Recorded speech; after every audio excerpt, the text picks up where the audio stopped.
Nope. All right, Bob, Wilt Chamberlain's 60th anniversary. Yep. We're not going to joke that you were in Hershey, Pennsylvania in 1962. If only. I was in Lawrenceville, New Jersey. That was my,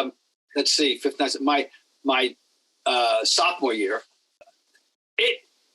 It's just, I mean, in all sport, right? How many things are this singular that you can point to as defining somebody as Wilt Chamberlain's 100-point game? Sure. Ted Williams batting 400.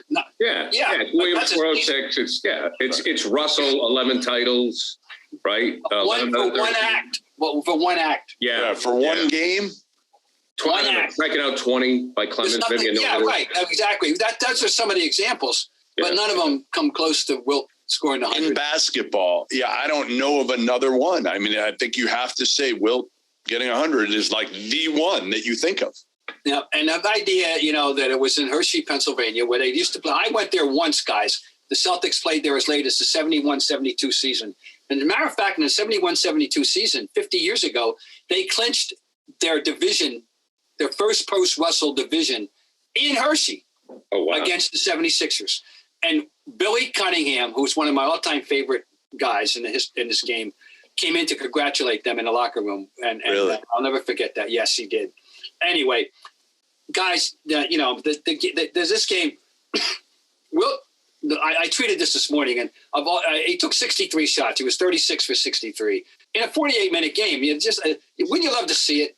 Wouldn't you like to just sit down tonight and watch? You think he just yelled at his teammates, like, "Get me the ball every time"? Like, how do you think that worked with his teammates? Well, Guy Rogers had 20 assists in this game. The Knicks, by the way, had 17 assists and 57 baskets, so they weren't exactly sharing the ball too much that night. But the thing the reason he got the 100 is the aberrational night he had the free throw line. Right. He was a 51% career shooter. I looked it up. But this year, guys, he shot 60%, 606 for the year. And the only time he even came close to that. And he got worse as years go on, by the way. So you think he might have gotten better? He got worse. Some of his lowest averages were in his final 3 or 4 years in the league. He was in the 40s?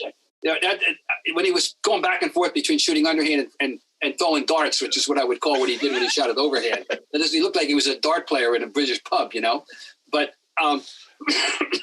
he was 28 for 32 from the line that night. Wow. And that made the difference. Yeah. There's no accounting for that. And now the other thing that's interesting about this game, Al Attles went 8 for 8, by the way, from the Knicks, but for the 76ers. Well, not the 76ers, they were the Warriors. This is their last year in Philadelphia before they moved to San Francisco. 3 Knicks had 30. Wow. Including the immortal Cleveland Buckner, and we wouldn't even remember him for anything other than this night when he had 33 points in his career high. Anyway, 169-147, and then, of course, the story after the game, this is the gospel truth. Wilt drove back to his house, which was in New York City, with one of the Knicks. I forget which one. I think it was Knowles, Willie Knowles, pretty sure. Wilt drove back. He didn't travel with the team. Wilt drove back to New York City from Hershey, Pennsylvania. That's funny. Well, you always love the stories. Like in Austin, Wilt used to sleep over at Russell's house, right? They would, excuse me, they often had dinner, and in the beginning, in the first few years, they were very social. I don't know how long that lasted. And then they had a falling out after 69 and after the game 7 when Russell criticized Wilt for leaving the game.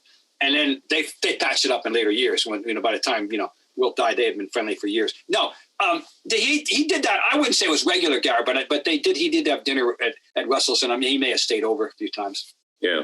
Anyway, a different world. Anniversary of it. 169-147. Bob, we love you, man. That's great stuff.